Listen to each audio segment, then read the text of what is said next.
G'day, folks. Anthony, AoS coach here, bringing you Down Under Sigmar with the wonderful, handsome, maybe a little bit Kiwi-fied Liam, the villain. How are you, Liam?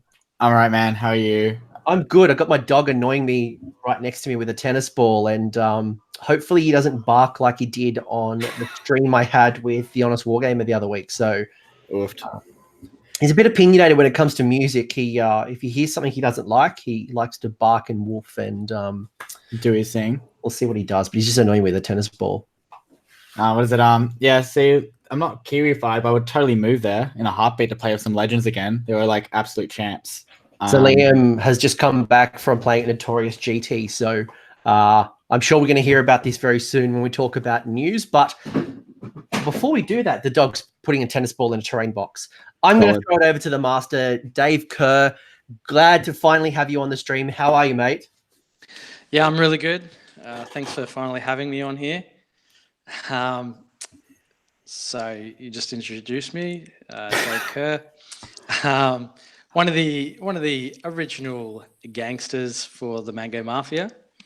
If you haven't heard of us, we're a Queensland group, mainly based out of Brisbane, but we've got a few northern chapters, central chapters, as Queensland probably spans New South Wales and Victoria together.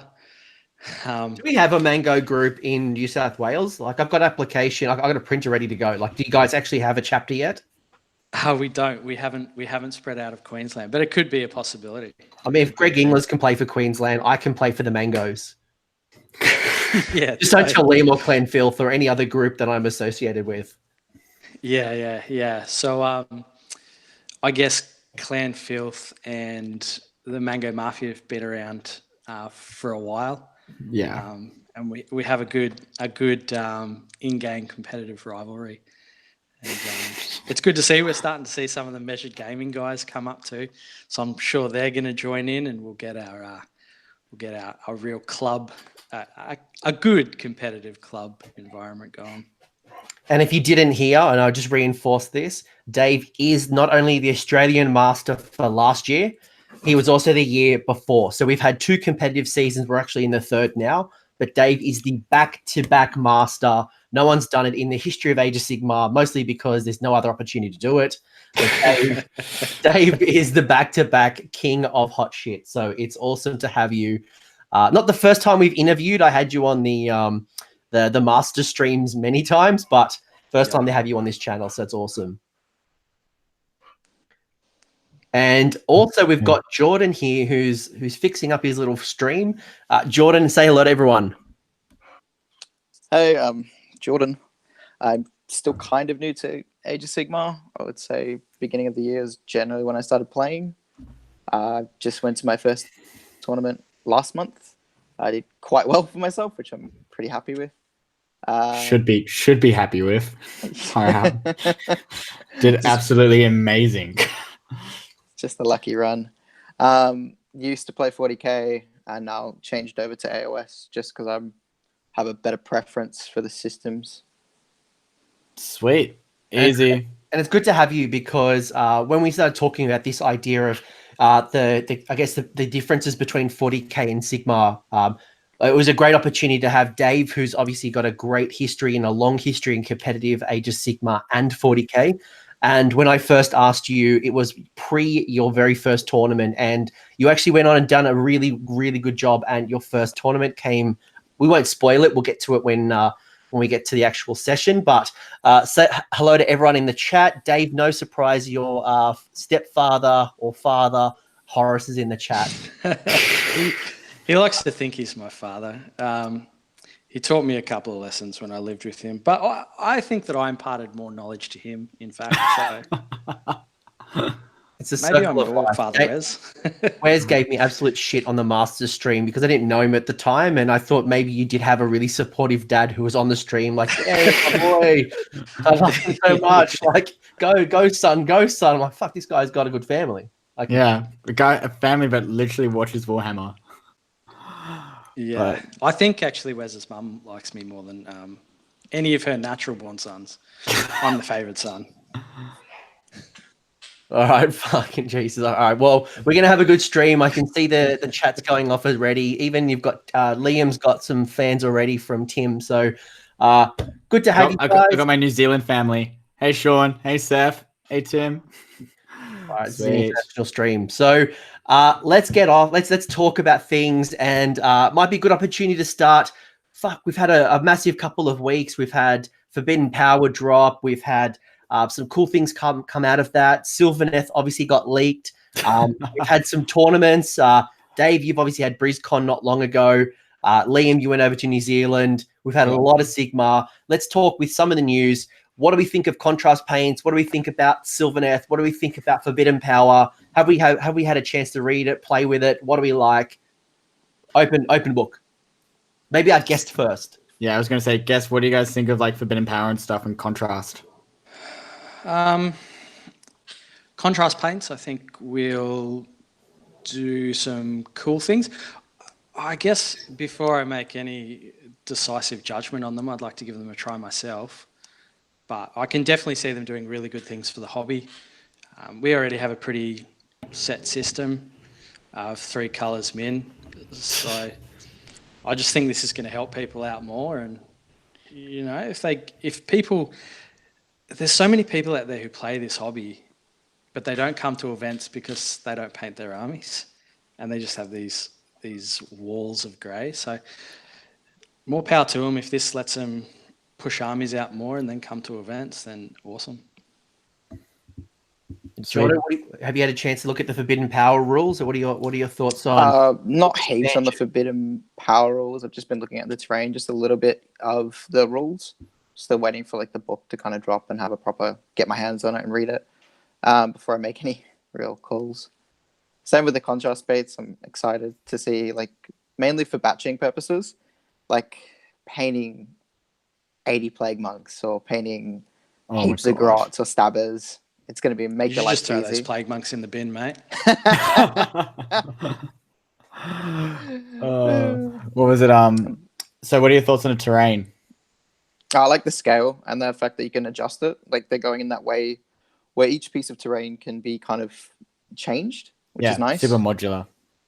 Yeah. Which is cool. I've seen some stuff on Twitter. I think it's like the designer of Ray. Yeah, the designer of the terrain.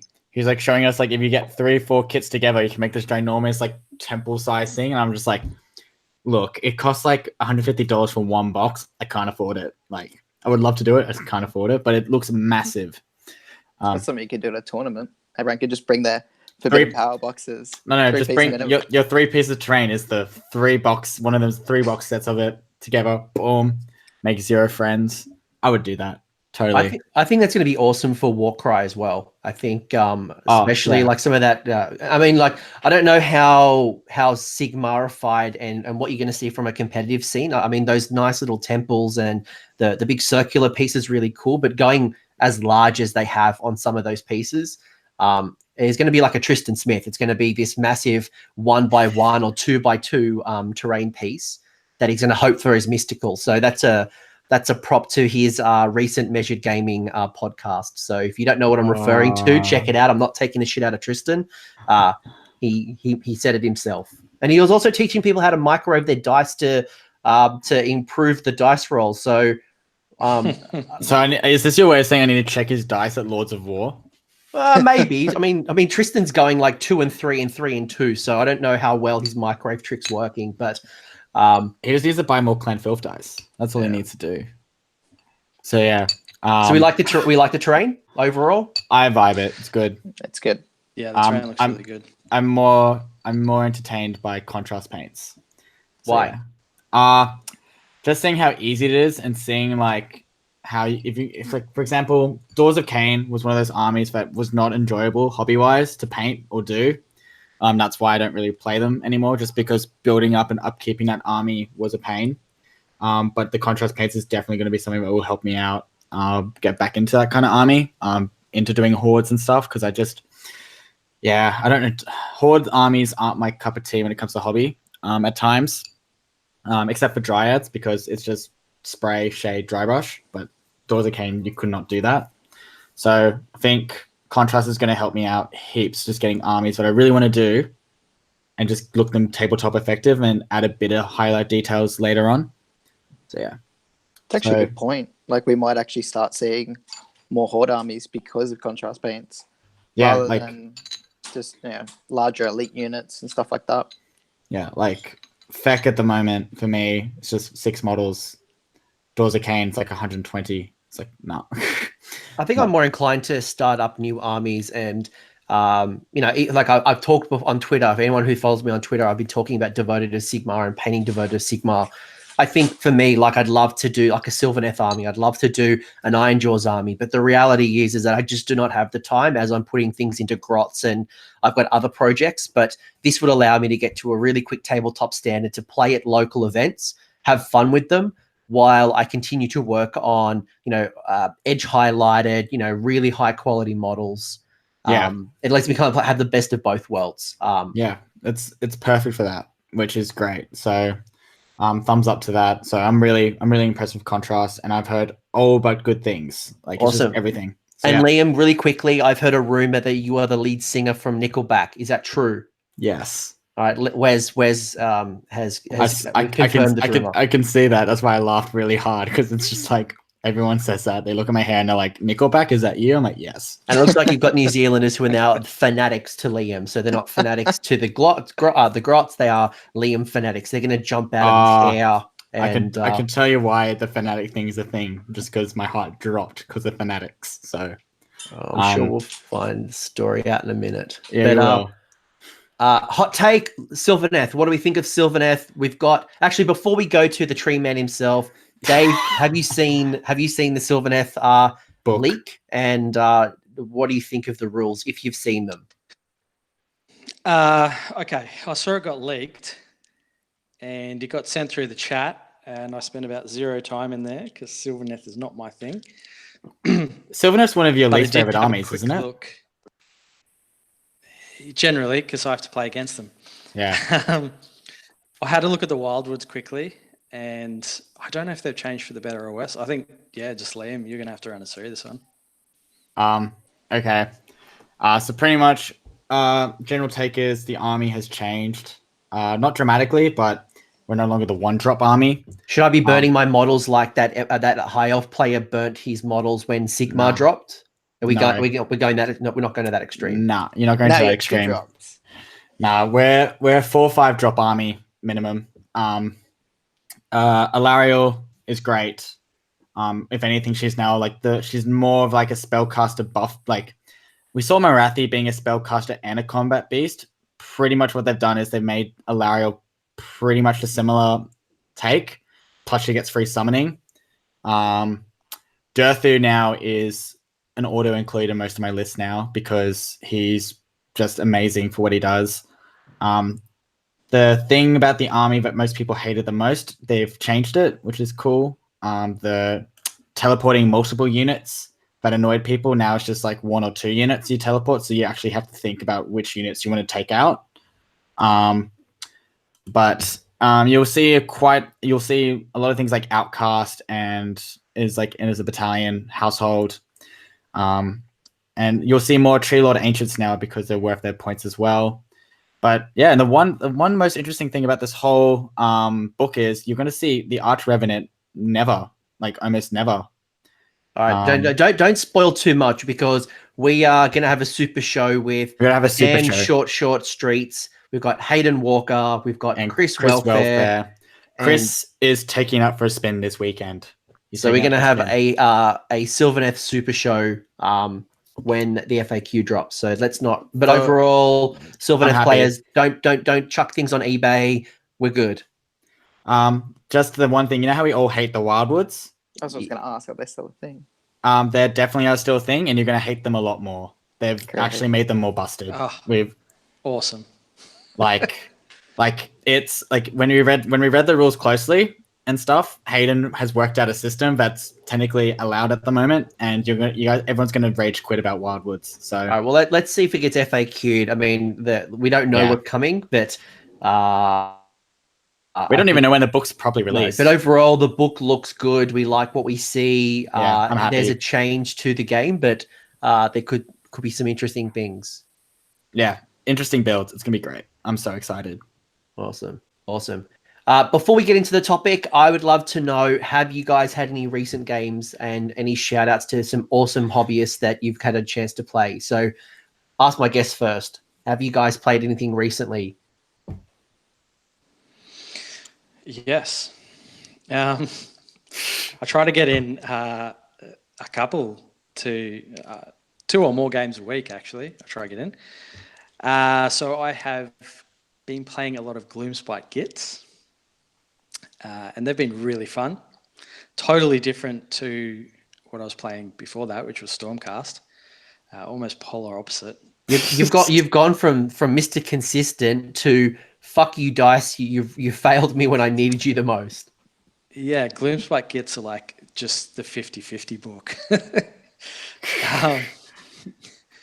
But I play a lot against Dean Matthews, and he is, in my mind, one of the best players, but he just loves playing destruction, and he plays the shittest lists, and he does all right with them. So he beat me the other day. He was playing my Gutbusters, and I was playing like a heavily orientated shooting Stormcast list, and he beat me. So I was pretty spewing after that game, actually. But yeah, I've been getting in a ton of games with him. We're both playing Destro. I'm having heaps of fun with Gloomspite. They're just they're kind of that real change I needed, and they're actually, I feel like I've shifted more back to my Zench kind of style of play with them. Bit more like finesse playing. They are. They really, like, if you make a mistake with Gloomspite, you get punished for it. Whereas if you make a mistake with Stormcast, you know, you're still 20 Secretors. You're sweet like candy. Yeah. Yeah. And you've got a decent amount of squigs from the Loon Curse as well. So grots are a bit more forgiving. You can throw 60 grots, and if some die, like who cares? But once those squigs fail, or you're outside of a buff, or you don't set up the moon correctly, it can be hard, not only for combat, or you just fall behind objective points too quickly. Yeah, it really comes tumbling down quickly. It's a big shout out to Dino. He is awesome. I love that guy. He's got cool lists. Like, I remember playing him last year in his sort of greenskins, and I was like, well, how the fuck is this list doing so well? Then I saw him play, I'm like, this is why it's doing so well. So yeah, he's a good player. He had like the General on the Wyvern. He had the Rock Idol. It's literally a list where you look at it, you're like, I have no fucking idea of why this is here, and then you watch him play, you're like, oh, this is why it's here. Like, actually, I think he had double Wyvern or a double Rock Idol. He had a double Wyvern and a Rock Idol and like a whole bunch of boys, and Wyverns are fucked. So yeah, they're good. Yeah, when you wire them up, when you do multiple wires on them, there's a lot of attacks coming out of those. So many attacks. But yeah, awesome. The shout out to Dino, and I think he'll be playing that army at Brishammer, which is coming up pretty soon. So Brishammer is this weekend. So that's just going to be a 26-player event. I know that they're going to hold a bigger one later in the year, but I'll let them post that. Another one that's coming up really soon is the Ipswich GT, which is another smaller event. It's like an hour out of Brisbane. So that's just a bit of a shout out to some of our smaller events around. Love it. And Jordan, you had any games recently? I think the most recent game I had was against Matt Campbell and his Corn. Was not a good game for me. I got destroyed. So I'm going to replay him soon just so I can... How long did that game last? That was turn 2. I conceded. Yeah. Yeah. Corn. I learned something really, really unique about Corn that day. But I've got some more games this weekend. Going to do some Sydney Slaughter practice at Padstow. Are you going to be there as well, Anthony?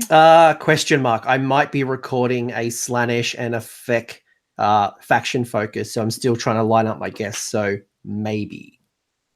Yeah, sweet. Yeah, so that's going to be much of my gaming for this week. I haven't really gotten too much, just focusing on my hobby. Painting more Nurgle trees. Oh, love it. I might be printing some off frame as well, so there'll be some interesting ones. Solid. I had 2 awesome games over the weekend. I played Keith from the Creaky Gamers, got to play Gloomspite on Gloomspite, 260 grots between us, absolutely slogging it out, which was awesome. And I got so many negs to hit. yeah, it was a lot of negs. It was really cool. Lots of endless spells flying around, and Damien Newsom and his Beast Claw Raiders. That was a really cool game. But unfortunately, some things didn't go his way. Liam, you were at New Zealand. You had 5 amazing games. Word on the street is you made someone's wife drive 2 hours because you lost the keys to a car, and then she drove back. And it's not the first time, Liam, you've lost keys. You lost keys at the Australian Masters in Brisbane, and stop people from getting to their house for a few hours. Is this true, or is this true? Are you a key forgetter? Okay, Seth, I hate you.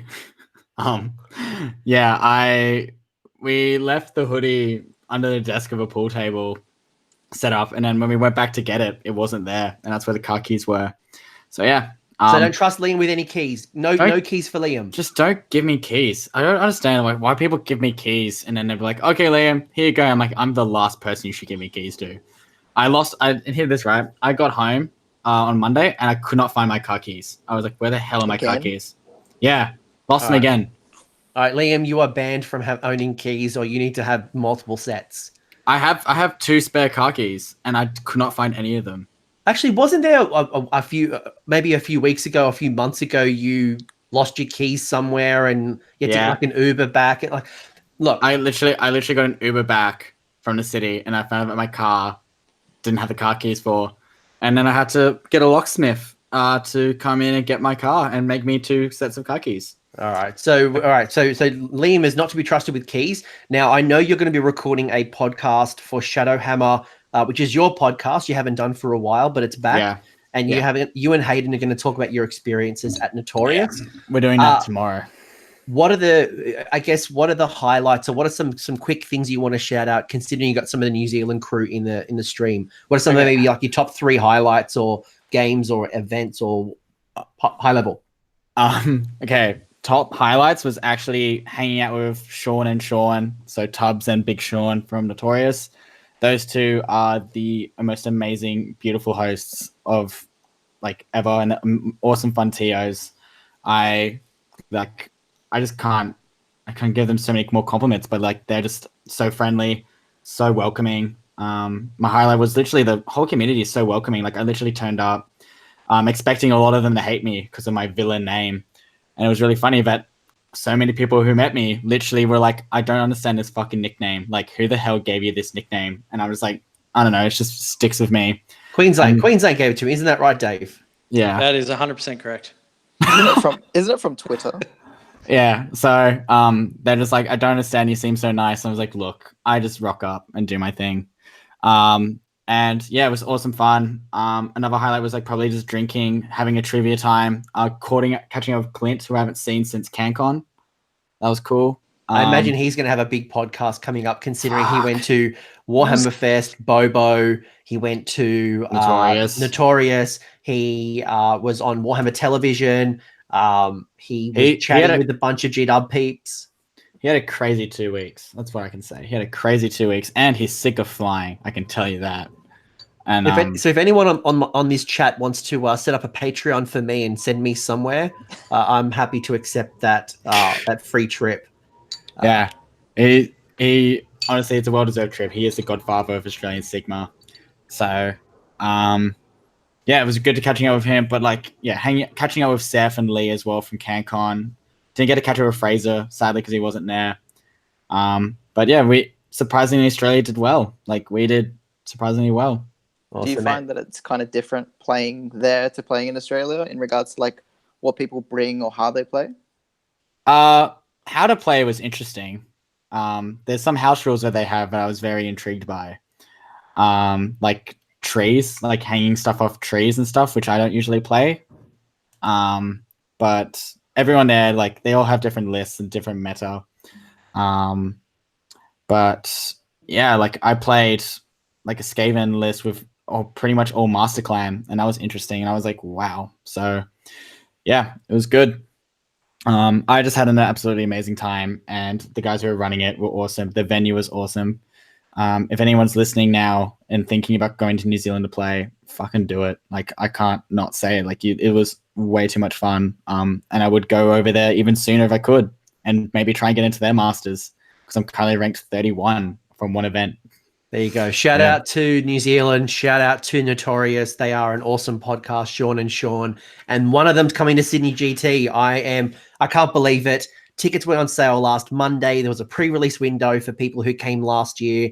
And 45 tickets had already sold in the first week. And we're almost sold out. I might have to open up 10 more spots, but I'm super excited.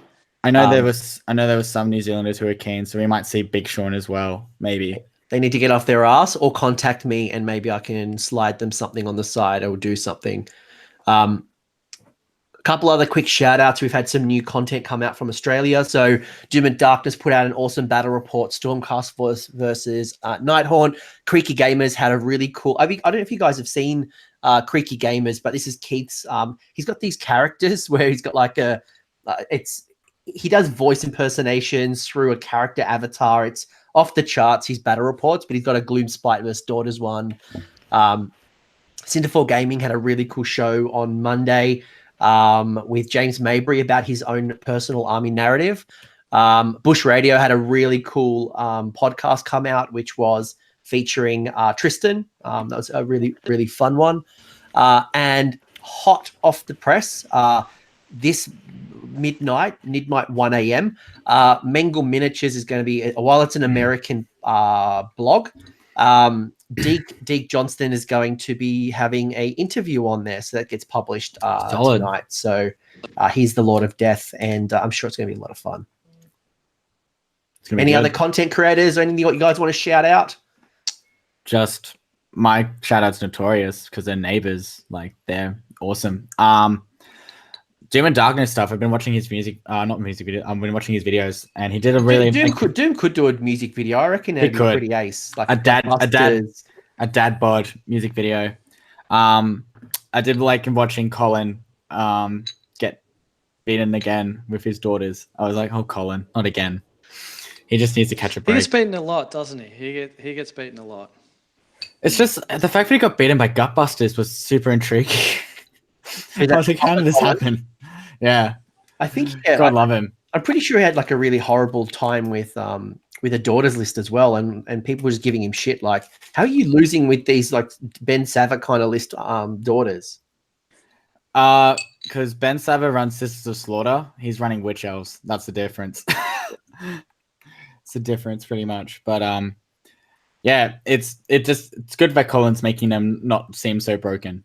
It's just like they won't be fixed. So 60-point hag queens for another year. Get ready, Anthony. Get ready. Not going to change. 60-point hags. Get ready. Points. Based on my feedback that I gave to GW, they personally asked me. They sent me an email and they asked me for my feedback. I said 120. Fucking go up, hags. Fuck. They seem fine. Honestly, after 60 Grimgush Reapers on the weekend, hag queen's fine. Yeah, well, that's a whole. Actually, speaking of Grimgast, really quickly, if you guys haven't seen Forbidden Power, there is a really cool Legion of Grief build. I was talking to Deke and a few Death players, and it's got some legs. I think you may stop seeing Nighthaunt altogether. Really, there's not a lot of difference between them, other than you lose the underworld kind of summoning, and the battalions are not available in Legion of Grief, but it sounds really cool. They've got a unique spell lore, unique artifacts. You get the grave sites. Looks really cool. So they don't need grave sites. They just don't need grave sites. They don't need it. They really don't. Do you reckon it's time to talk topics now? Where can we get into the 40K? Why people want to talk about pew-pews? Yeah, let's do it. All right. So let's maybe open up really broad question. How long did you both play 40K, and what did you play? Dave? Yeah, I'll start this. I started playing 40K in my early 20s, which was a long time ago. I'm not going to tell you how long. I think I played 40K for about 8 years, maybe. Let's say 6. 6 sounds better. I played 40K for 6 years. And it was the first kind of tabletop game I'd gotten into. I moved to a new city and I was pretty bored. Which edition was that, and what was in the box set? It was 50. Oh, that was just like a sly way of asking like how old he is. like that was a very sly way. So I played 40k, and below me, for contrast paint point of view, I've got 3,000 points of Sisters of Battle, all metal, except for the new plastic Saint Celestine.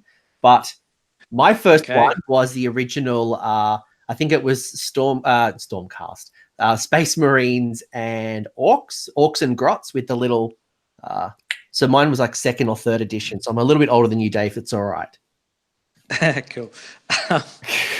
Yeah, it was 5th edition when I joined. What was the box in 5th? Tyranid. It had Space Marines in it. Had Space Marines and Tyranids. Battle for Ultramar? That's the one, right? Yeah, it's the one I picked up when I was a kid. Now how to make people feel old. I was a kid. I was a kid. Like I was like I was a kid. 12 or something. So that was like when I first got into Warhammer. All right, so Dave, the old bastard's been playing for almost 10 years. He's all the grays in his hair because he's playing 5th edition. Just haggard and ruined. Meanwhile, Jordan, young and preppy. Got it when he was 3 years old, probably. And what were you playing? What were the armies that you fell in love with in 40k?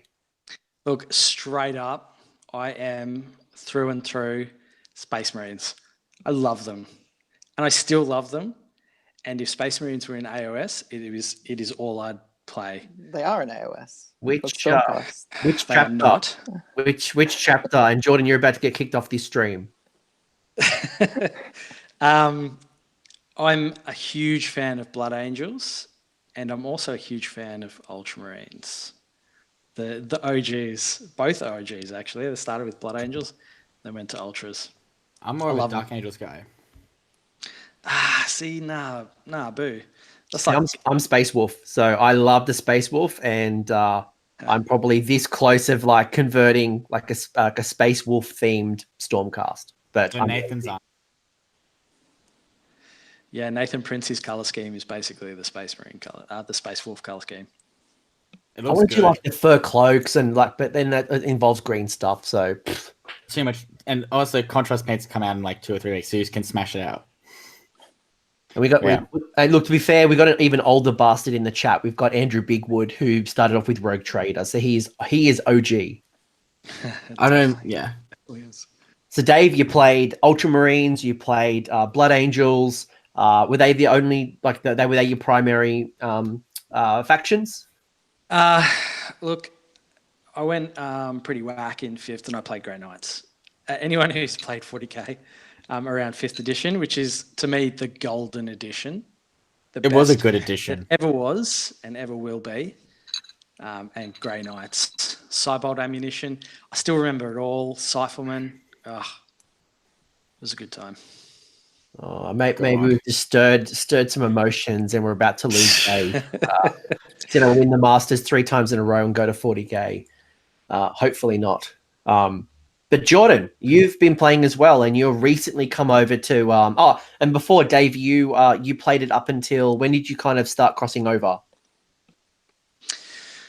I crossed over when AoS first released. I think it was in 7th edition, because 7th edition started to get just wild, and I think the end of 6 was kind of where it started to go down a bit for me, and 7th edition came out, and I was just like, I've had enough. Tried out AoS, and it was crazy as well, because it was no rules really. So it was before GHB you came into the AoS side? Yeah, it was. I remember playing with a mate of mine, and we were measuring ranges from like the tip of a Skaven spear, and it was that was a weird dark time. Weird dark time. Yeah, I remember. And Jordan, before I go to your story, Dave, is there anything that we need to know about the Beast Pack? Yeah, Beast Pack. So, Beast Pack was built in 6th edition. That was just criminal. So, I was undefeated with that Beast Pack, basically, across multiple states, and it was just it was a rude list to play, and it What probably is a beast could never pack? see. It was a mix of Eldar and Dark Eldar, Oh, okay, cool. I know what you're on and about. you Yeah, just yeah. mixed all of the characters into a Dark Elder beast pack who had 4-ups. And then you cast Fortune, so that 4-up, 4-up, and they could retreat Yeah. and charge, and they basically had every special rule there was. Yeah, it was like similar to like Tau'da, where it's like Tau and Elder together. It was a very dark time. Yep. Yeah, cool. Yep. I vaguely know. Yeah, cool. You was a nasty hoe. And Jordan, were you as whack as Dave? Like, tell us about your history of 40k. So properly like collecting and playing just around 3 years old. 40k. I started with Chaos. I'm definitely a Chaos kind of guy. I like Chaos. I've dipped my toe in the Space Marine pool as well, and played some Dark Angels for a little bit in 7th. Good faction. Yeah, and I played a little bit Naughty as well, like a 2-up rerollable Jink kind of stuff. Ugh. Yeah. You guys are selling me 40k so well.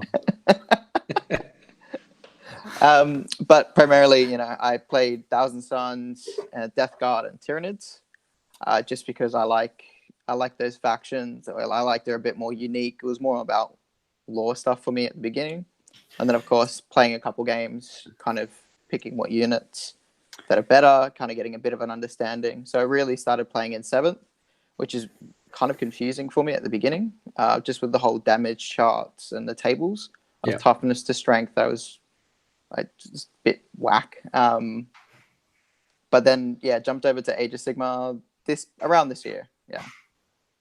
What is it? You were more of a hobbyist at first, weren't you? You weren't really into gaming. Yeah, exactly. I remember you would come into the store, getting painting advice and stuff, and then like seeing your like painting like step up so much with Thousand Suns, which is probably the most bitch of an army to paint in 40k. Would you agree? I was like, I did the Warhammer TV version where you spray them all retributed gold and then just paint in the blue details. Yeah, so it worked really well. Such a detailed army. It's awesome. It's awesome to learn from as well. I feel like you step up a bit. So you were just some Thousand Suns, a bit of Chaos, and some Dark Angels.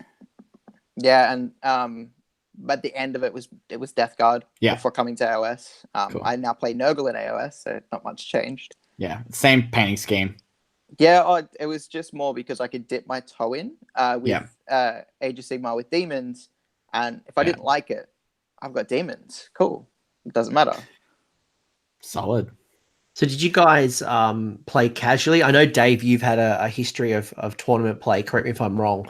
But did you guys both play tournaments? And if you guys did play tournaments, what's a 40k tournament like? I've never been. Also, like, what was a hobby like as well in that? Yeah, okay. So you, Dave. I've never played a 40k tournament. I've only played a local games tournament, and that's it. It's so very low key. Okay, I played a lot of 40k tournaments over my time. So I'm going to sit back, kids, and have a listen while I go back in time. So 40k events in 5th edition was the most similar to how AoS is now with the scene. So it was really good. Everyone was very friendly. We had a thing called a composition score, which kind of brought everyone down and made them bring softer lists, which, love it or hate it, it's what it was.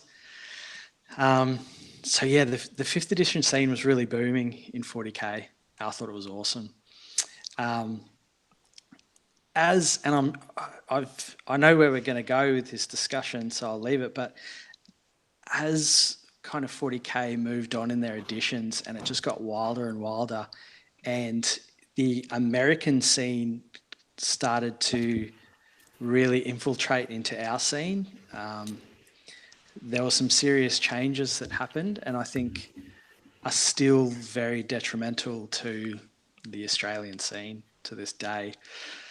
But yeah, if you go to a 40k event, these days, from what I've seen, and I've still got mates who play, it's a very different feel and a very different atmosphere to Age of Sigmar. And I want to frame this discussion as say this is not a bitch fest to say 40k sucks or Sigmar sucks or both are very unique games. And I know there are lots of people in the community who either solely play AoS who may be considering 40k and they see some of the cool models coming out, or vice versa. They're 40k people who are seeing all the great levels of hobby and local tournaments and they're thinking about dipping their toes, or maybe, as Jordan mentioned, they have some demons that they can bring over from 40k into Sigmar. They've got the round bases and they want to kind of get an experience. So please, if it was shit, be honest. But I'm really not trying to drive a conversation which is which one's better, because I think they're both unique. And it's interesting hearing about the American scene, because from what I've heard from the Americans in AoS, you've got this emerging ITC and ETC, and there's differences between Adepticon and LVO, which are two very different competitions, and each kind of has this, the Midwest, the East, and the West. Well, yeah, all the scenes are very different because of this influence of the ITC, ETC communities. Yeah, definitely. So yeah, as you're saying, Magra, it's definitely not a slur on 40k. Like, I would probably just say that 40k at the moment is more like, let's say, Magic the Gathering, where it's based on your deck, your army, and it's kind of the best combos you can pull out as quick as you can. Whereas I find AoS is kind of wound right back, and it gives. I mean, I'm going to be biased here because I love AoS and I love the rule set for it. All I want is Space Marines in AoS, and then I think I'd be just super happy. Right. But you probably, and Dave, did you see this, because you were an OG AoS player? Is from the end times we kind of saw AoS or Warhammer Fantasy kind of become 40k-ified, and we moved to the round bases. It become a bit more skirmish. The game changed, and stratagems / command points have now been introduced. But off the back of the success of AoS, we've now started to see some of the AoS rules kind of going over to 40k. Are you noticing that as well, or am I just dreaming and making shit up? No, I definitely think the rules writers of both are trying to take the coolest ideas from both and put them in. I definitely noticed in the last the chapter approved that the missions that they brought out in that were very AoS-y. They're very similar, yeah. Yeah, and I really like that. I think the AoS missions are way better than the 40k ones were. I just remember I was at my local store, and these group of 40k guys came up to me like, "Oh, we've got this really cool mission. You get to burn objectives and stuff." I'm like, "Look, AoS has had that for 2 years," and they're just like, "What?" I'm like, "Yeah, we've had that for 2 years." And go, "Oh, how do you guys find it?" I'm like, yeah, it's a scenario we play on ongoing." It's just like, I think for some 40k players, they're mind blown, but you can burn an objective. They're like, what? And I was like, yeah, But in saying that, you look at some of the 40k missions, and Jordan, you've probably seen this, where at the moment AoS is very much you split the board in half, whether it's long ways or in the middle, or you got cut it diagonally. But 40k's got some really interesting deployment maps, and very, very unique. What was that? What's that like? Because I get the feeling you're going to start to see those in some of the new General's Handbook. I wouldn't surprise me if you start seeing some 40k style deployment zones. I like different deployment zones. It makes you play differently, regardless of playing 40k or AoS. I think it's a good thing to mix it up, so you're not playing the same. Put everything in one line and run forward. You have to think about your placement a bit more. Even just for being in range of shooting, or for say getting a charge off in AoS, I think it's good. It's an awesome thing to have. I think one thing I would love to say, do you think I would like to see it, is Endless Spells obviously has changed the game for us, and seeing the cinematic magic kind of come to life. Do you reckon we'll ever see like psychic phase and psychic stuff come into play for 40k like endless spells? Maybe. That's the thing though. Like for psychers in 40k, it's all about like your mind blows or something when you've gotten too much power, or demons manifest and stuff like that. So it's interesting. I like that in AoS you don't roll a double and you're like, oh, my head exploded, awesome. Which is kind of nice. You can cast magic and not feel like you're gonna roll double sixes and when kill yourself. When you roll a 12 and then when you add in all the buffs and stuff, it's like a casting value of 14, and you just look at your opponent going like, do you want to try and dispel it? That's AoS. No, I actually miss the total the double 1 or the double 6. I really liked it. I played like 13 sorcerers in Thousand Suns and some lists. It's just not fun. Like I'd kill myself twice a game. It just becomes normal. Yeah, you're like, oh cool, we're gonna die. So what got you guys into what you guys first interested in AoS? For me, it was community in Sydney. Good answer. It is. It honestly is. Like it's community. Just because it's a different community. I would go in on Thursday night. Sydney, it's like late night. Everyone would come in for hobby or play a couple of games or skirmish games. And it just always looked like a lot of fun. Plus, we all like to play a bit of sci-fi and, play a little bit of fantasy. That's where that kind of comes from. You watch Lord of the Rings, you don't think, oh, I'm going to go shoot something. You think, oh, I'm going to play with some orcs, or I want to play with some elves or something. Kind of like that for me. And Dave, you were mentioning the scene was starting to change from 6th to 7th. Like what got you into like jumping and looking into Sigmar? I saw the Glotkin. So the end time stuff came. So the Glotkin and the Blight Kings, they came out, and I was like, hot damn, got to have me some of them. And a mate was playing, and look, to be honest, when AoS first came out and there was no rules and stuff, I was like, oh, this is stupid. If it keeps on going this way, it's never going to kick off. But, I'm going to have a bit of fun with it as a side game. And then as it expanded and everyone started getting into it, and I like Jordan's answer there, the community, like it was like a fresh start. Yeah. And, it just cut out like all the toxic players who went and played Kings of War or Ninth Age. Yeah, it really was like, so there was no politics already in it, or there was no like angst or bad rivalry. Like it was really just a fresh start, and I loved it. Yeah. Fair enough. So was it like, what was your first armies and stuff for AoS? So you were mentioning, Dave, that you were doing Nurgle. Yeah, I went straight to the Nurgle. Cool. And then Beers. And then Jordan, what's your first army as well? Nurgle. Okay, cool. Sweet. All right. So it sounds like we need to do an intro video, which is basically, welcome to AoS. Here is your Nurgle force. Here's your Nurgle force. Have fun. So why did both of you come over with Nurgle? Because Dave, you're a space marine.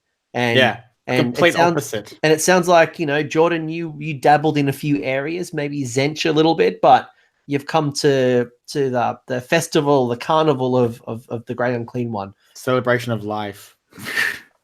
Why? Why was it these guys? Dave mentioned you got Glotkin first. Yeah. Just those models. They were so good. Like those end times models. Yeah. If you think about what was coming out at the time, they were so good. Like all those Vermin Lords, the Dankwall and Bong Ripper, the Glotkin, the Blight Kings, all those Khorne, like I think the Bloodthirster came out then, the new one. Yeah. And the Wrathmongers and the Skull Reapers, like they were just spot on. They'd gone up a scale. They were just super detailed. It was like the new style, the new fantasy that they obviously had in mind. High fantasy, yeah. And Jordan, anything from yourself? I went for Nurgle just because I like playing a tough army. As just like we were saying before, like you can play certain armies and you'll get punished if you make a mistake. I feel like you don't really get that much punishment playing Nurgle because you do have a ward save on a lot of stuff, and you're like, sweet, I messed up, but I've rolled my 5 up and I'm really happy. Yeah. And the chat's made some really good points as well. Like, Death had some really awesome models come out from the end time. Had the new Nagash. So we went from little clown Nagash to this amazing model that, is dominating the table now. The Mortux came out. There were so many really cool kits. And the thing about Nurgle for me is it's so forgiving. Not only is it a forgiving army to play with, but also from a painter's point of view, just washes. Or even just mess it up. It's like it looks like bile, looks like blood. It just doesn't have to be pretty and clean and kind of crisp. Yeah. And you can do whatever colors you want. You don't have to stick to a color theme. You can do any kind of Nurgle. And that's what you've been saying, like blues, yellows. Yeah. It's good. Yeah. I think those contrast paints are going to absolutely kill Nurgle.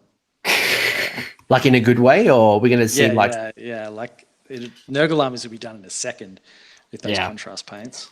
Yeah, the fact that like the models that they gave to like test out the paints on Warhammer Fest was like the 40k Poxwalkers and whatever. It's just like cool. This is like literally just your way of saying, if you want to do a Nurgle army, you'll get it done in a week and a half before that event. You know that Thrice Forward you always want to do it in a week. Well, I've got 80 blue horrors, 50 brimstones, and about 40 or 50 pinks right behind me. And you say I'm the filth player. Hey! They're 4th edition medals. Not the fires and the brims, but I know a lot of the blues and the pinks are medals from 5th. But like that contrast paint is going to be awesome for it. It's just going to be bang bang. I've now got tabletop. But I want to ask Dave about your experience from coming over to the Masters, and then Jordan, I want to know your experience from your first tournament. So, Dave, you obviously came over from 40k into Sigmar. You made your mark. You won the Masters in our very first competitive season. You took out some bigger events, and then you backed it up with the next year. So you went Aussie Master 2017, 2018. Was there anything from your 40k experience that kind of groomed you or helped, set you up for success, or things that kind of really helped you kind of hit the ground running, or was it just no correlation? No, definitely. It definitely set me up. I was fairly successful in 40k, and I think to be good in a tabletop game, there's always the same key, and that is your movement. How you set up, how you move your models, your units, where you place them. That is the number one thing in a game. You can win the game without firing a shot or swinging a sword, just by where you put your models. So that definitely kind of molded me, and I already had a kind of a competitive knowledge mindset in tournaments. So, those high pressure games didn't really get to me. I would often actually try throw a ton of bans at the other person, maybe try get them off. Yeah. Make them a bit more nervous. Like the famous when we're on the Masters stream and you call that Chris Welfare for having a nervous poo. And I remember that, and like I got to Chris, maybe he'll never admit it, but you do throw shade a lot. Oh, he'll never admit it, but yeah, because I came around the corner and Chris was saying, he's like, yeah, we're playing. And I'm like, yeah, I know. And then he threw something at me, he threw some shade, and I was just like, right, Chris, it's on. And from then till the end of the game, it was just constant at him. So yeah, he definitely did a nervous poo. The one thing I do that throws people off is like pre-measuring. Like, how like you sometimes like pre-measure, like you just do threat ranges just randomly, just measure stuff randomly. It just throws people off, being like, what are you measuring? Like, oh, none of your business. That just throws it. And I know that's like from 40, like I know people did that in 40k a lot when I used to play. Just pre-measure, like, what are you doing? Like, oh, none of your business. I was like, don't do that. Like, I'm now like completely fucked. My mind is fucked. Yeah, when they're setting up, if you put like a 9-inch measure like on their side of the board when they're setting up, then they'll be like, oh crap, got to keep those 9-inch buffer zones. You may have nothing in your army that deep strikes, but it's still just they're just like, oh. It's just constantly there being like, oh, what does this? And you're like, none of your business. It's fine. Yeah. I love it. And Dave's very successful. I think the not wearing shoes and being in your socks, is that a 40k thing? Yeah, that's from my 40k days, definitely. Just kick the shoes off, stand there in the socks. I think that's when people know that I'm kind of concentrating a bit. Shoes are off. Shoes off. So you're the because fantasy probably wasn't movement wasn't as important. For me, if I think about my whole army, I was trying to mitigate battle shock. That was one of the big pieces from my fantasy days, and having ranks of 40 and 50 dudes, making sure I had characters in each unit. Blah blah blah. So yeah, the objective play definitely wasn't in fantasy. So it sounds like that really set you off for success. Yeah, definitely. So that's another thing. AoS is a fully objective-based game, and I'm really happy about that. I think kill points is a bit of a wasted game. Kill points is slowly getting cut out in tiebreakers at the moment, which is good. Yeah, I like it too. It's not in Sydney GT. Fun fact. Notorious didn't really do it either. Like, we did strength of schedule, which I thought was great. Like, you want to, like, when you beat someone, you want to, like, make sure they're doing well as well afterwards, being like, come on, like, you need to do well to make me look good. Like, but yeah, like, AoS is very much an objective-based game. Every time I watch a 40k game, it's just like, who can shoot the best? That's my, like, when I see it. It does seem to be a bit now when I watch 40k. I watch Tabletop Tactics still, because he's good. He's good. The battle reps they put out are just they're really entertaining. So even though I don't play 40k anymore, I still watch those, and they keep me kind of updated on 40k. But they're just funny dudes. It kind of seems like first 2 turns. Oh, amazing! Yeah. Yeah. Now he used to be top player, like one of the top players, right? Still is. Lawrence, yeah, I think he still does really well. Yeah, he's cool dude. Cool videos. Speaking of cool dudes, Jordan, you first attended. You just had your first experience at Border Wars down in Albury, run by Heralds of War, Travis and Adam, and that was your very first tournament. So, how did you go? How did you find it? And what was you your do to prepare it? I found it really, really, really good, actually. I was worried, first tournament that, you're going to walk in, because I played a lot of 40k prior to this, or even just competitive games in general, where you find it, you get a little bit toxic here and there. But I had some awesome opponents. I was really lucky, and I just had a great time in regards to playing people. It was just awesome. I came second. I was very surprised as much as anyone. I didn't expect to do so well. I prepared wise. I just played a lot of games with Liam, actually, and some games with Dan Brewer, who's awesome to learn from, I must say. He will teach you everything you need to know. And then when it came down to like matches, well, I was finding out what army I'd be playing against, and I would have a look at their battle tome and kind of I'd try and work out what their army does quite quickly. Say if, that special character is the key to your army, I'm going to try and kill it to try and stop you from killing me heaps or something like that. Just kind of figuring out ways to negate other people was more about what I did for preparation, I would say, other than learning the scenarios. Just quickly, Jordan, it was like his first time like doing different scenarios, but he hasn't practiced. But I just remember, I think it was like the Saturday night, he found out that he's playing Daughters. And he just like looked at me and Dan and goes, what does Daughters do? And we're like, everything really fucking good. And he was just like, oh, what? And we like explained him like what they did. He goes, that sounds fucked. And we're like, yeah, that's Daughters. And he got the win. And we're like, that's the way to do it. But yeah, it was cool to see how he went so quickly as well. Kill those hag queens. Kill them. Kill all the hag queens. How did you find your hobby? Like what else did you prep? Did you find like the deadline kind of like stressed you out? Yeah, a little bit. In like 2 weeks, I painted 40 models, so it was a bit of a rush. I don't paint my models 3 minimum colors either because it bothers me. I need to have fully painted models when I play, especially in a tournament, because I do want people to kind of see how much work I've put in rather than just rushing something.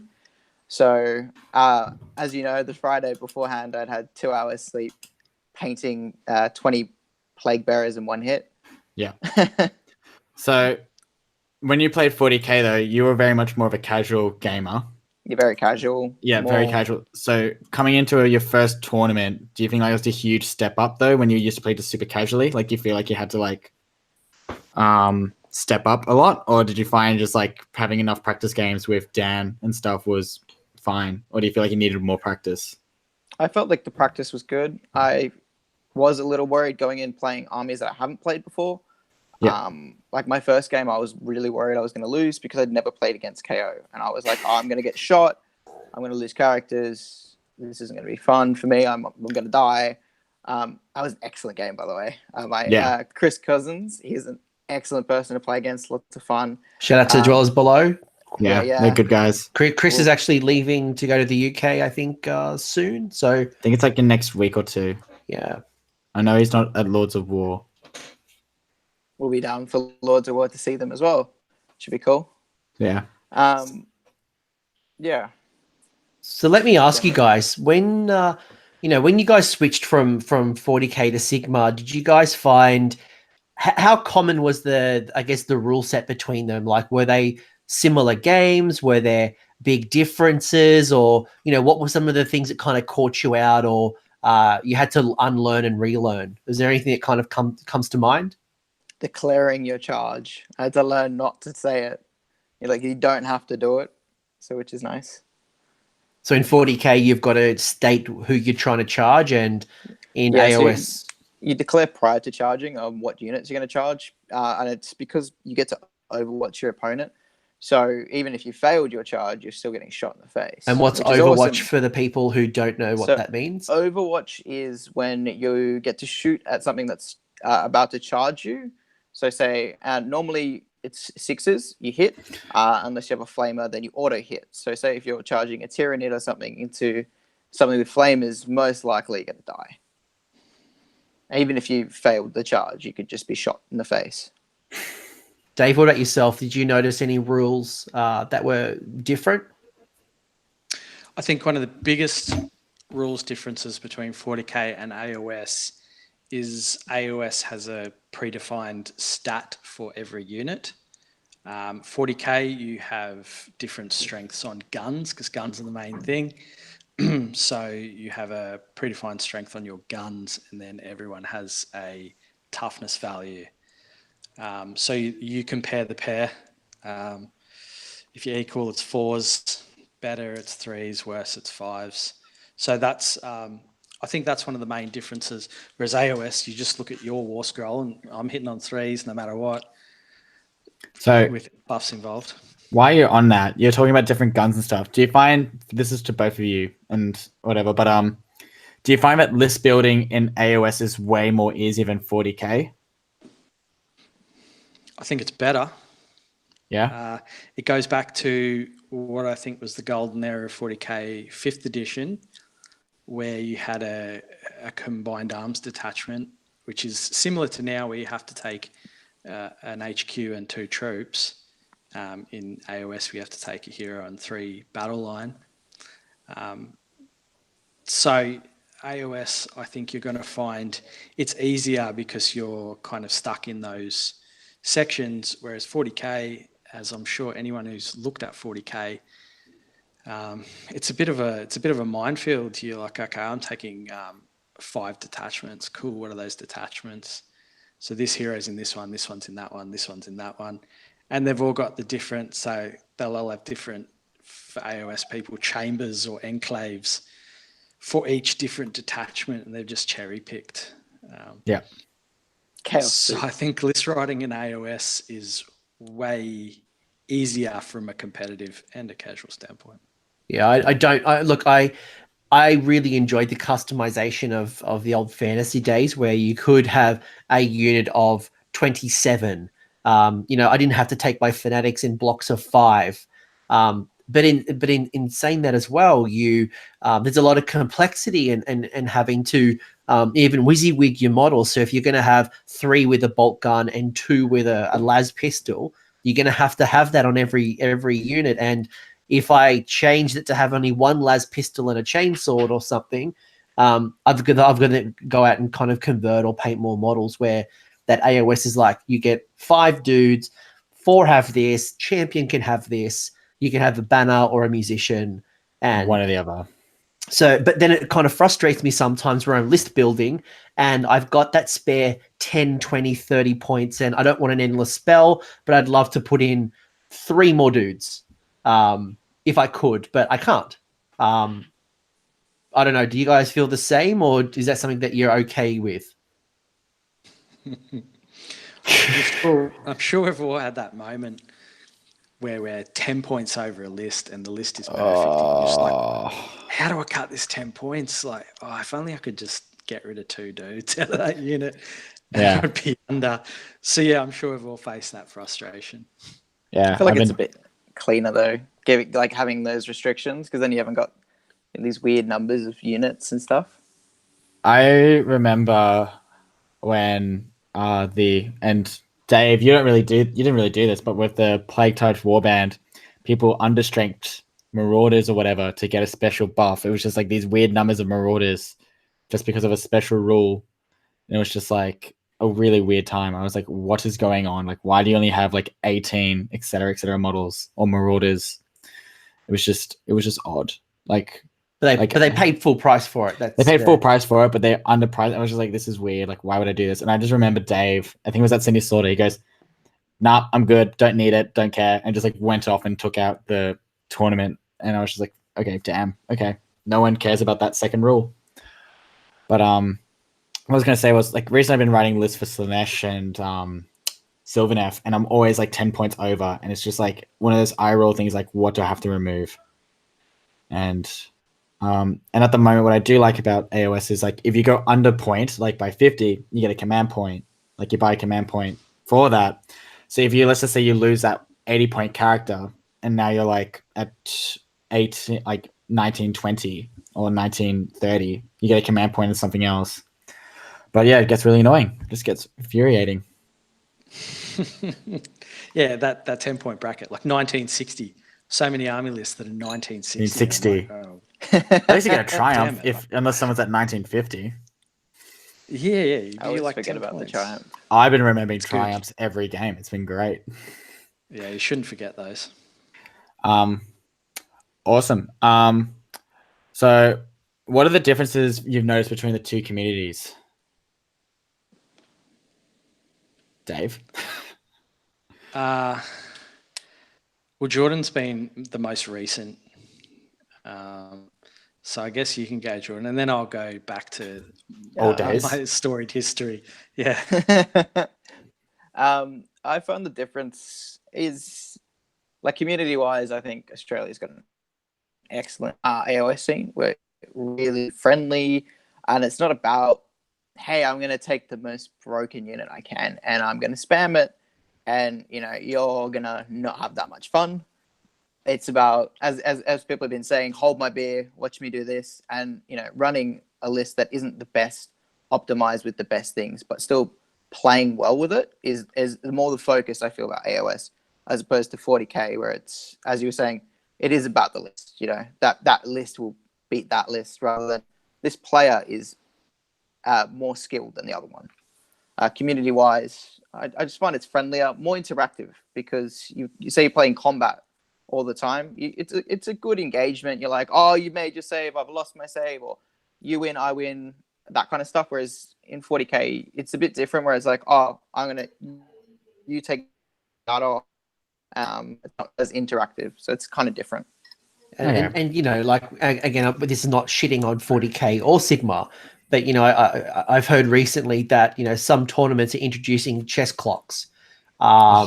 You know, I don't know how you guys feel about chess clocks, but I can see how that may reduce the interactivity you guys have between them. But, you know, in saying that, I'd probably say that 40k is probably more of a true competitive, like Dave alluded to with Magic, is it's probably a truer level of competition. You know, LVO, I think, had 1,000 40k players. No Sigmar event has had 1,000 players. Adepticon had maybe 400 or 500 players. Again, 500. Like that's ridiculous. So I'd say, you know, if we're looking for true competition, 40K is T-sporting and, you know, all of that competitive scene. It's But just go quickly, on. Matt, go. It's closer to T Sports. However, as you alluded to at Adepticon, 40K has a huge, their whole community, both in AoS and 40K, is they have a huge dropout after the first 2 games, remember? While in AoS, everyone has a fucking great time. And if you lose your first game, you don't see anyone pack up their things and just jet off. I disagree. Sigma had between game 1 and game 2 of day one of AoS championships in Adepticon, there was about 10 to 12 drop-offs. Okay. And I know between day 1 and day 2, there was about 30 players drop off because they weren't in line for a prize. So that might be an American. I think it's an American thing. Potentially. I guess, you know, like I see 40K as more of a T sport, more of a competitiveness, just based on, again, numbers and all that stuff. But Dave, you actually played at tournaments, so I want to hear your thoughts on the differences between the two, or maybe, yeah, what did you notice? Yeah, so AoS is still very young. 40K has been around now. It's the old game. It used to be the other way around, where fantasy was the old game. So 40K has had a long time to grow grudges or bad feelings within itself. It's also spent a lot of time in the days where Games Workshop would release like maybe 3 codexes a year, and they wouldn't release FAQs. So if there was a busted army out there, aka Tau, aka Eldar, people just had to live with it and deal with it, which does create and can create resentments. Like, why isn't my cool army that I've painted and want to play able to compete with these things? And that's obviously changed now from Games Workshop's point of view, and that's really good. And I really like seeing Games Workshop involving the community more and releasing these FAQs. But I guess to get down to nuts and bolts about the community, 40K has developed into an extremely competitive environment at a tournament. It is more of a really gritty tournament game over AoS because of that micromanagement on your list building. And, you know, there's been events in America where someone's been over by 7 points. They've done well. They've been over by 7 points because of a plasma pistol. And the absolute uproar that has caused has just been ridiculous. But I guess over in America, you have more people playing 40K for sure. And they are the driving force, I think, behind the global 40K scene. Yeah. And when you take it out of Games Workshop's hands and you put it into let's say a private enterprise like the ITC, and they suddenly start controlling all of the rankings and missions. Comping. Yeah, and the way the game is played, like they essentially change the game and you're no longer playing Games Workshop's game, then, you know, you're going to get this hyper competitive environment. And for myself, I like being competitive, but I don't like being hyper competitive. I don't like getting to a table and thinking, okay, am I going to, you know, get into a bit of a Barney, I suppose. Because this person really wants to win. And it's just unfortunate because 40K is really cool and I can't really paint it in a different light. I've seen it and it really sucks. just quickly, 40K in America, they have huge prize money pool, right? They do. That's another thing. If you bring money into prizes, then it does become more than a game. A game or a hobby. It suddenly becomes something you can profit from. A sport. Yeah. Okay, cool. I mean, and mind you as well, like, you know, Magic the Gathering it wasn't long ago actually they had an event where there was $1 million In the as a prize pool. first prize, which is crazy. I think we're lucky to get like a box of miniatures in AoS, and we're like, yay! Or a gaming mat. Super excited. So, the competitive scene in 40K is awesome, but because it's hot, it's super competitive. You're going in there to win, and to not dig up any bad wounds or anything that's just healing. But we saw last year, I think we saw was it Alex Harrison, or we had some issues on streams where people were caught cheating and there was big blow ups, and we probably haven't seen that just yet in AoS. But in saying that, we have started to see our game change a little bit as well. So it's not to say that we're on a high horse and everything's perfect in Sigmar. This stuff will happen. But I guess it depends on how the community responds. And I think, Dave, you just had a really interesting point around the ITC and the ETC kind of overruling, where at the moment that probably hasn't quite happened in our game yet. And I don't know if it will, but they've kind of tried it in Australia. I remember there was like some talk of like ITC and stuff want to do their own ranking thing. And we just said like, stop, Heralds are doing it. We don't need you. And we just kind of like left them there.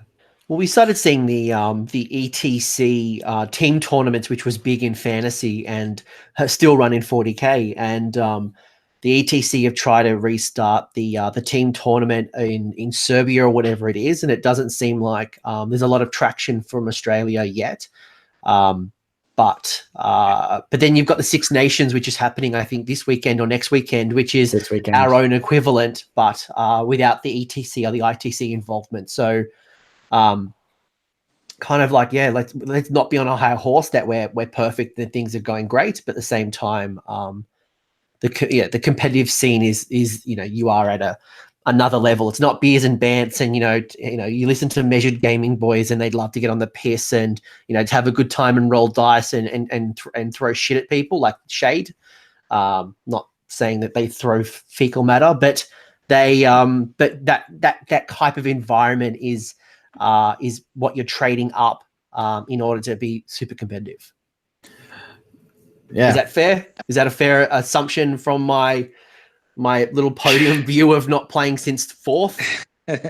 Yeah, totally. And look, because this is across kind of 40K to AoS, AoS to 40K, if you play AoS and you just want to get into some like really competitive tabletop environment, which I know some people really enjoy, then, power to you. It's going to be really great for you.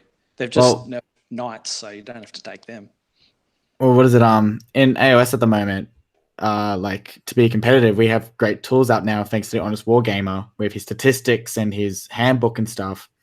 Where like now, whenever like if someone wants to come in from 40K going into AoS, they're going to be like, cool. It's either they're going to find a net list or they're going to read the Honest Wargamer book and be like, cool, I'm going to write an army list based off this. So there is to that as well. I think you can so interesting hearing what 40K is like, and I just glad AoS isn't like that yet. But as we've been saying, like younger game, there's probably less people as well. So you got to think of exposure as opposed to like more exposure to one game than the other. Yeah. As fantasy was, I've never played fantasy. I'd imagine it was very different to Age of Sigmar as well. Where we talk about all these differences, they're probably quite similar. Yeah, and you're 100% right. When so I played fantasy since 3rd edition. Really got into my peak between 4th and like 6th. And it's like 40K where you're carrying books like the core General's Handbook kind of, or the core rule book was like that thick, but it wasn't like our core rule book today where it's like lots of narrative and lore and good fun stuff. Like that was the rule book. What Dave said around the damage table and comparing strength to toughness and You know, looking at the way Battle Shock work was, you know, really complicated, and there was break tests, and you had to chase your opponent down and to kill the unit, and there was a magic phase, and you know, there was a lot of rules there. You know, Grots were afraid, had terror against high elves, and they were scared of elves and dwarves, and like it was great. And back in the day when fantasy very first come about, it actually was a 3-player game. You actually used to have a dungeon master / game master that would overlook the two armies and set up like objectives and scenarios. And it had this weird kind of transition into a competitive game. And so yeah, we kind of like got rid of some of that. But at the same time, our core rule book has gone from 4 pages to that's not a thing anymore. You know, we used to be able to say the rule's simple, it's 4 pages. Nah. It's 16 pages. Even then, like, you know, like you need the General's Handbook. Still a 400% increase over edition. Yeah. What is it? Our rule book is actually in every single unit. Is like the best way I can describe it. Like all the rules for the game is in the app through the war scrolls of the units, the battle tomes, and then you got the 16 pages of the core rules. Like that's like you're carrying around blind sorcery. You're potentially now carrying around forbidden power. You're carrying around General's Handbook. You're carrying around your battle tome. I remember turning up to an event about 2 years ago where all you had to bring was your battle tome and a General's Handbook. Now it's probably like not really core book, but like your battle tome, malign sorcery, whatever tools your army list has, you have to get it. But yeah, like it has changed. But in my opinion, the game's just getting better and better and better. For sure, sure. But like, let's recognize that. Let's recognize that we're not immune. Yeah, we're not at all. And that's something that we need to recognize and then safeguard. I like to think that we should keep like boosting our community in a positive way and try to avoid the pitfalls that we've seen in both fantasy and 40k, being the older games. Yeah, agreed. So if I think about Liam, do you have a question, Liam? No, I'm good. I was going to do the next question. Yeah, ask. Like, I think we've kind of got a really interesting backstory on 40k, and we've kind of talked it through our Sigmar. But what were you going to ask? I was going to say, like, how did they find? This is mainly directed to Dave Kerr, but Jordan can jump on this as well. Is like when you first started with AoS from your first faction, is it the one that you're still playing or still touched? Like, for example, Dave, you started with Nurgle, so are you still going back to Nurgle quite a bit during games? And Jordan, since you're still at Nurgle, do you find yourself you want to move on from Nurgle, or are you happy to stay there? I started with Nurgle. Like any avid hobbyist, I own probably 70% of Games Workshop's line now. Yep. I may or may not like that. I think I've sold already 4 or 5 armies in my time. I still own like 8. It's been really hard this year actually to pick an army. You're literally saying that. I'm looking at my pile of shame right now, and I'm looking at Doors of Cain, Flesh Eaters, a Slanesh army, and a Sylvaneth army. It's just like, fuck. Goddamn wallet. Destro in there, mate. No. Some greenskins. The one destruction army I will do is Iron Jaws, just because they're low body count, and the Gold Grunters are still my favorite models to this day. One of my favorite models. Iron Jaws are going to be so good when they come. Buy now. Buy low, sell high. That's the key. Don't buy them when they're hot. Buy them when they're not. So it's time to buy ogres, but time to buy Iron Jaws. I just want 4 more crushes. That's all I want. 4 more crushes. Just the Iron Jaws Geist list, Terrorgeist list. Yeah, make more crushes battle line. Let's do it. Just all doing their destructive bulk into one unit at a time. Just 4 of them, just hitting. Yeah, just chain charging. That'd be amazing. Right. Yeah. So like your first AoS faction, do you still play it? Do you still dabble with it? Do you still write army lists around it? Yeah. So I took Nurgle to SAGT, which was around the start of this year, March, I think. Yeah, 2 months ago now. Yeah. So I still dabble. I think Nurgle's my best painted army too. So they've got and I started with them, so they got a special place. I'll always have my Nurgle, whether I play them or not. Now, with Nurgle, since the Skaven books got an update, are you looking towards like doing some more Skaven add-on to it, like a Verminor Corrupted with the Warp Lightning Vortex? I recently, like a month ago, gave a mate of mine about 4,000 points of Skaven, which was all of my Skaven. I just put it in a box and I handed it to him. He looked pretty happy about it. And I was going to say, you just gave him filth. Oh yeah, absolutely, absolutely. Just gave him the keys to every hobbyist soul on the other side of the table. Yeah, By the way, so quick shout out from the chat. We've got one of your fans who you smashed at SAGT. So A Huey's in there, letting us know that Dave Nurgle smashed him at SAGT. So that's good on you, Dave. Sounds about right. Hey, no, Adam wasn't. Adam. So I seem to have this affinity of when I go to a tournament to play the best army at the time multiple times. So when I did take Nurgle to CanCon, I played the old Vanguard wing 3 times in a row. And luckily for me, I took a list that beat Vanguard wing. And at SAGT, I played Flesh Eater Courts 3 times in a row. And it turns out the Flesh Eater Courts don't like having to reroll their 6s and neg 2 to hit. No, we don't. No. So I've played Feck as well twice. With the you're both evil. You're both evil. Goddamn Nurgle. I want to talk about the future, and I want to talk about what each of the systems can learn from each other. So I'm curious to know, what can AoS learn from 40K? And is there any rules that you would like to see port over into AoS? And then I'll do the reverse. I'll let you start this one, Jordan. So what are we doing first? Are we going from rules of 40K into AoS or AoS into 40K? Let's go 40K into AoS. Into AoS. Okay, so rules from 40K that I'd like to see more of in AoS.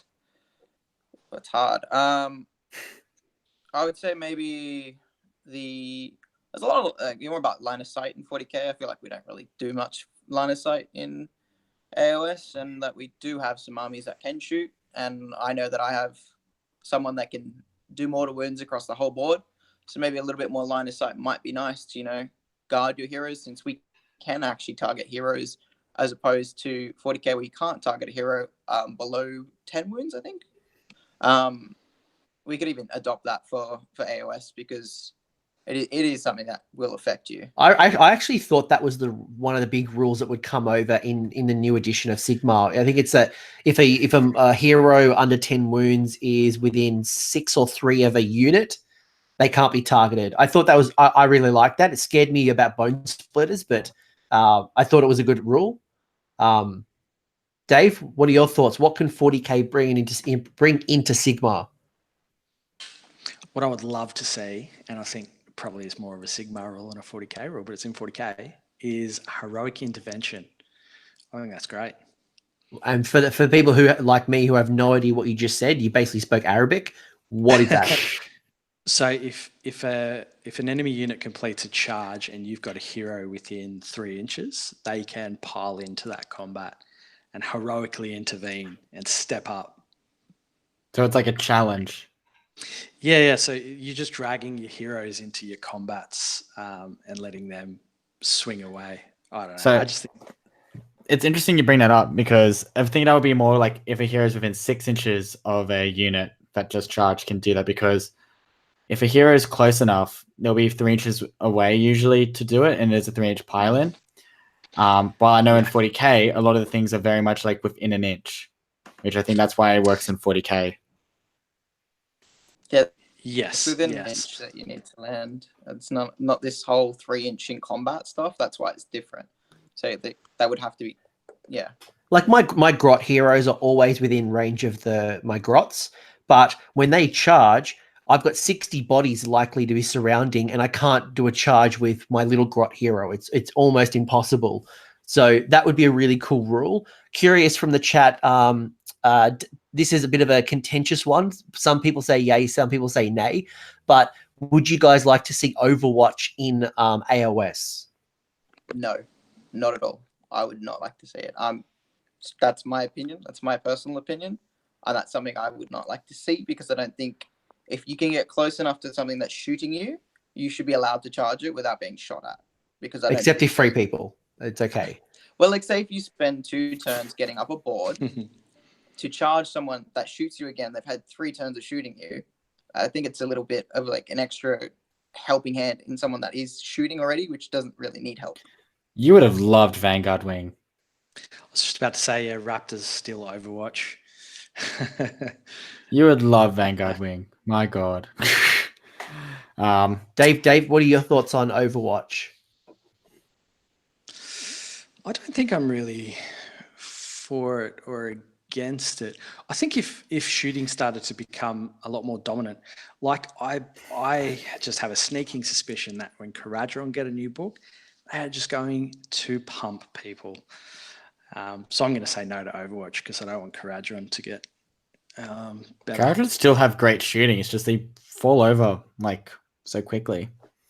They are the definition of a glass cannon. If they fall over less and still put out the output that they do at range, they're just going to be hectic. Yeah. Like I do like currently with the Fire Slayers saying like, oh, we don't take battle shock if we're near territory. Like there's a battalion or something that lets them do that. If they're near an objective or something, they don't take battle shock. I could totally see Caradron do something like that with amazing shooting. Like that would be awesome. That's my opinion.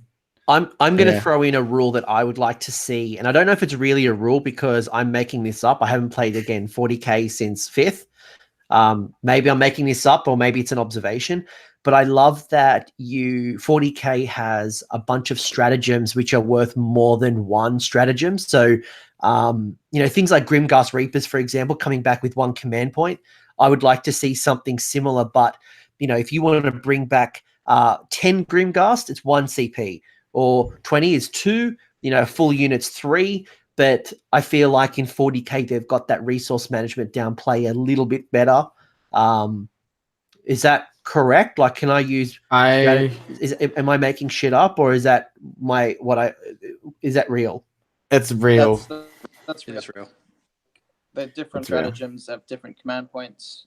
I think that's actually a really good idea, just because it does, as you said, stop you from being 1 point and here's another 30 models back or something like that.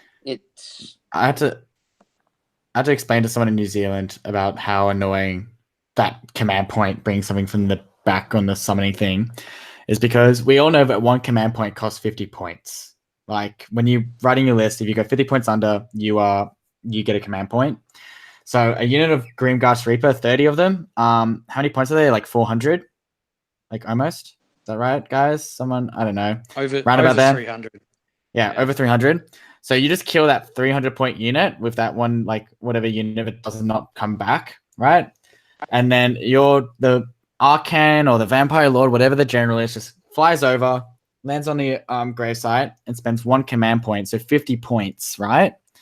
And gets a whole 300 whatever point unit back. It's just like, you're kidding. Like that's...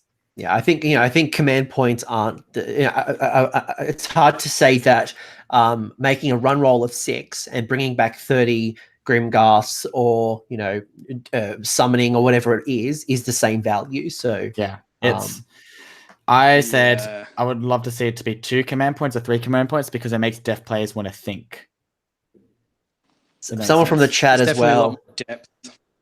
Someone from the chat as well saying that I think there's a stratagem that allows you to cancel command abilities, or you can I think it's 4 CP or 4 stratagems negate a stratagem as well. So that counterplay as well. Well, we see it in Slanesh at the moment. Slanesh has some spells and command abilities or artifacts, but you pick a hero like Holy of an 18, they can't use command abilities for the rest of the game. You targeted like Arcan or Nagash or whatever the general is, you'd be like, cool, you can't bring that 30 Grimghasts I just killed back, because that ability is a command ability. Yeah. So like there's armies that can counter it, but like not every army has the tools. Like I know over the weekend, my horrors and my Terrorghast and stuff killed 2 units of 30 Grimghast almost, like killed one and then almost killed the other. Arcan flew over and brought it all back, and I was like, and my army's already half dead. I'm like, I cannot keep up. So let me ask the crew, what can 40k take from Sigmar? What can we port over the other way?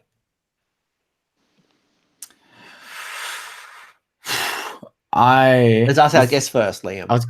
You guys answer, but I already got one in my head. Let's be a gracious host. I was like, I already got one in my head. I just don't want to lose it.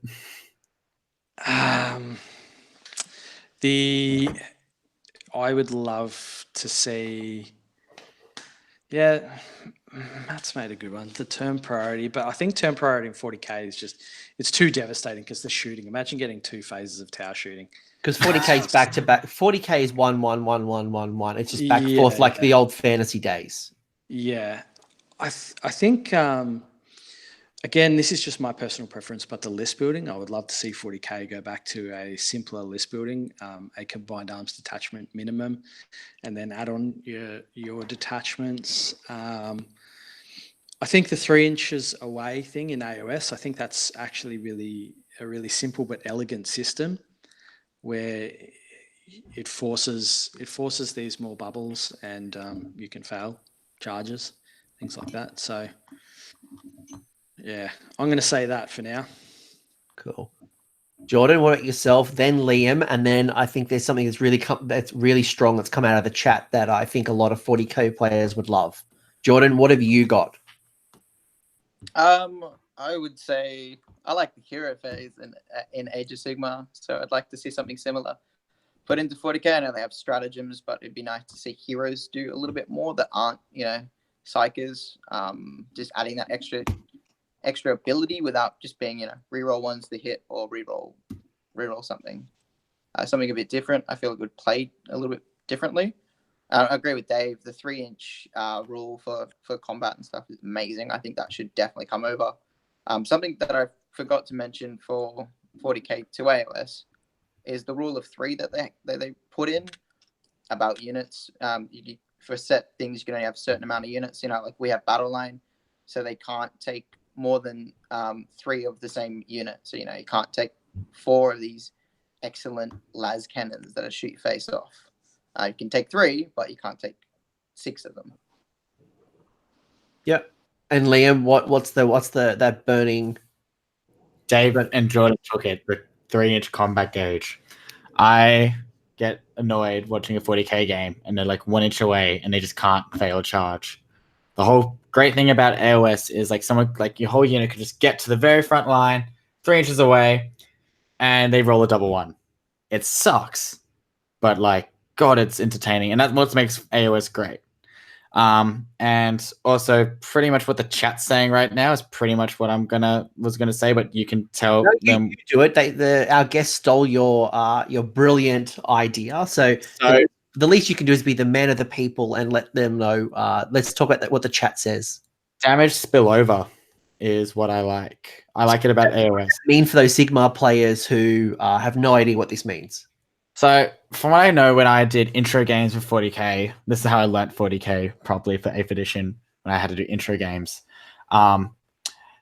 If you so in AoS at the moment, if something, let's just say the unit is 10 wounds, right? So unit of 5 liberators is 10 wounds total.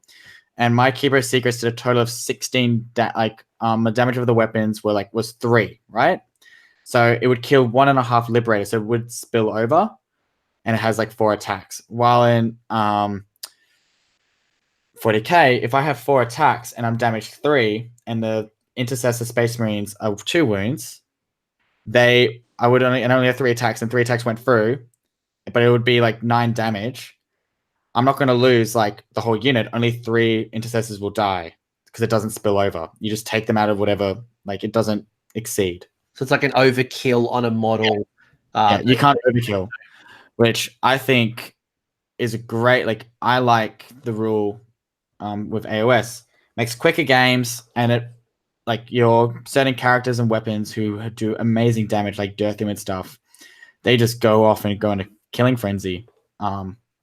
So, yeah, that's one rule I like. And as someone just explained it, it says 1 attack kills 1 model. That's pretty much how 40k is. While I think 1 attack should kill multiple models because it's so goddamn powerful of a weapon. I wouldn't mind that. I mean, my grots would be absolutely indestructible. With my 140 grots, you can just overkill 1 grot to your heart's content. Yeah, it's And I do know that 40k at the moment. It's one thing that I would say 40k needs to learn, and I don't know about AoS at the moment. Like one thing about stacking ward saves, I know in 40k you can only have one. It'll be interesting to see. I don't usually like it, but I do know some people don't like me rolling a 4 up, then 5 up, then 6 up, then 6 up. Interested to see if there's a way of like not stacking those kind of abilities, stacking ward saves, because I know 40k does it. I don't know if it should go the other way around. But yeah, I think, you know, from a play experience, like playing Hagnar with, you know, a bunch of, you know, ward plus ward plus ward, it's not the greatest experience. It's a very negative play experience. One other thing from the chat, boys, I don't know what you guys think of this, but people would love to see more artifacts / relics come over from, you know, Sigmar has so many, from the battle tomes to malign sorcery. They would like to see more relics in 40k because they believe they only have a small amount. Do you guys agree or disagree? I agree with that. Maybe a book like we have malign sorcery, but they get a book where they can all, you know, get in on it and have these different like artifacts that are across everybody. I think that's a very, very unique thing that AoS has, which is something that could be implemented. Okay. Yeah. So running on that, they could easily say that the Black Fortress, they found all these artifacts in the Black Fortress, because I know they ran all a fair bit of narrative through that.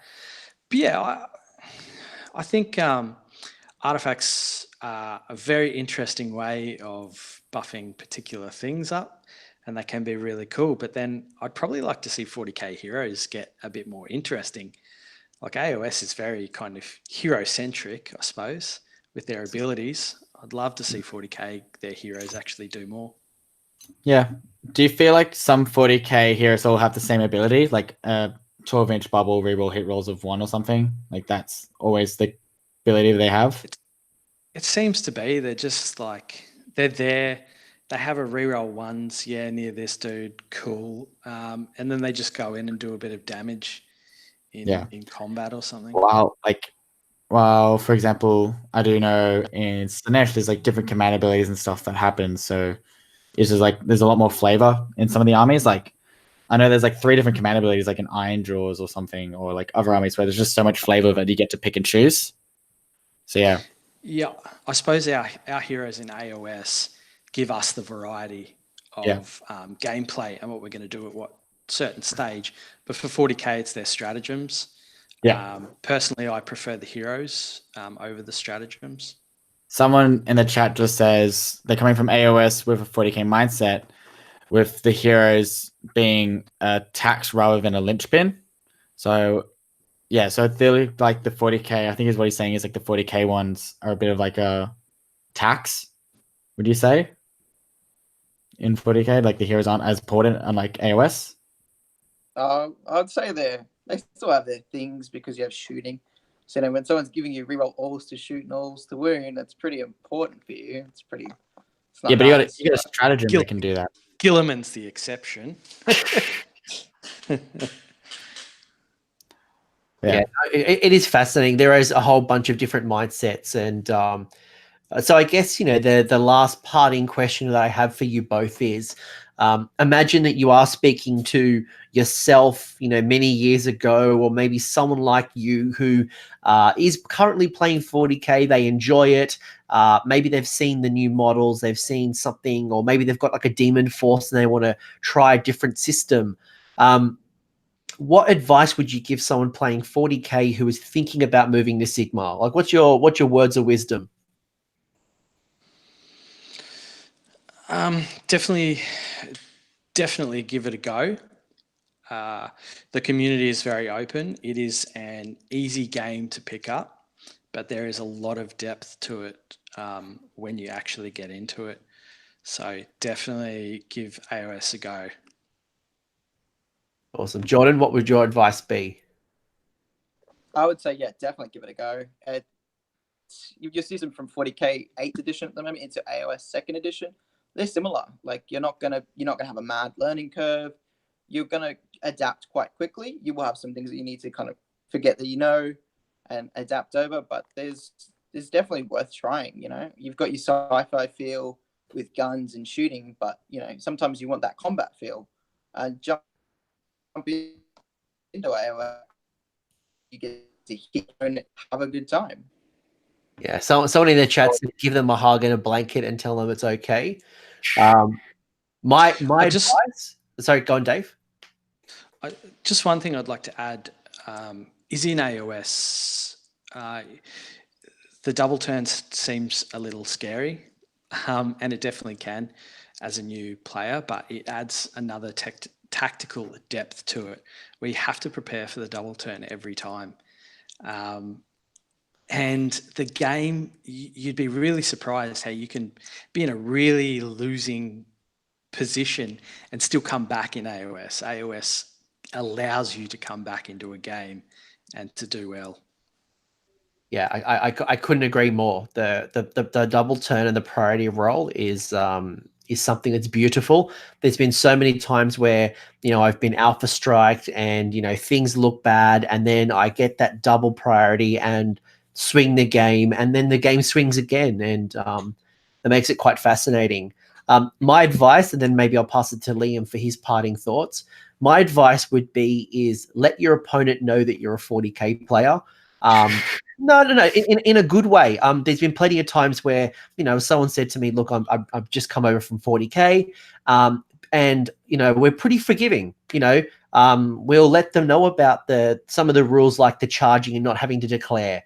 You know, people have forgotten to do magic on me because they think that there's a psychic phase after the hero phase. But you know, we are quite forgiving, and if you let us know, we're not going to treat you badly. And we like you to come over. Liam, We got cookies. Liam will cook cookies. Yeah, totally. I wouldn't trust them if I can't even handle keys. But yeah, my advice would be, yeah, pretty much similar to what Anthony said. Just like tell them that like if I'm coming from 40k or like coming from a different game system, and just play. I wouldn't say play heaps of games because you also want to focus on the hobby. But I remember when I was coming from 40k back in the good old days of 7th ed. I literally had to like cheat sheets and stuff. Like I know it's really weird, but like when I was coming from a game cheat sheet, like I know that like in 40k it goes movement then psychic. So what I had to do was literally write down in bold hero phase first, and that helped me out quite a lot. Like come through the game and just practice and practice. And double turn does suck. I learned that the hard way, but then I think after like 6 months of playing for it or playing against it, it's not as scary anymore. Like there's so many times where I give away the turn. But general advice is you're going to lose a couple of times, or you might have some great fun games, but you're learning. And then once you get the hang of AoS, you'll realize that it's a better game system, in my opinion. But yeah, like, I don't know. I just can't think of too many negatives about AoS. It's just so many negatives of 40k, but that's just me. Let's not create enemies from our 40k community. I'm not. That's both good games. It just depends on what I can say is that 40k has cool models, like Dark Elder. I can say that. Just as a battle coming back, I may dabble, at least buy those miniatures because the new they're epic. They look amazing. They're not going to cost me a house. Prime asked me, is there no on the television tonight? No, I specifically changed it off the music channel so my dog doesn't cry. Doesn't like Britney for some reason. I feel like I picked the wrong dog. Boy, this has been awesome. I appreciate your insights and your experience, and it's great to have you both. Is there any shout outs you want to give, any props or podcasts, or where people can find you, or if they want to continue this conversation? Tell the world. Okay. So I'll give a shout out to Mango Mafia, of course, the crew, the Brishammer lads too. They're another crew up here. They put on amazing events. Best guys out. I'll give a shout out to Wes, I know he's in the chat. He wanted me to shout him out. So He's still there. He's still there. I thought he'd drop off by now, but It's still there. one too many well trees done. fall off the chair. But no, he is here, and your our good friend Gabe is in the chat as well and screaming. Yeah.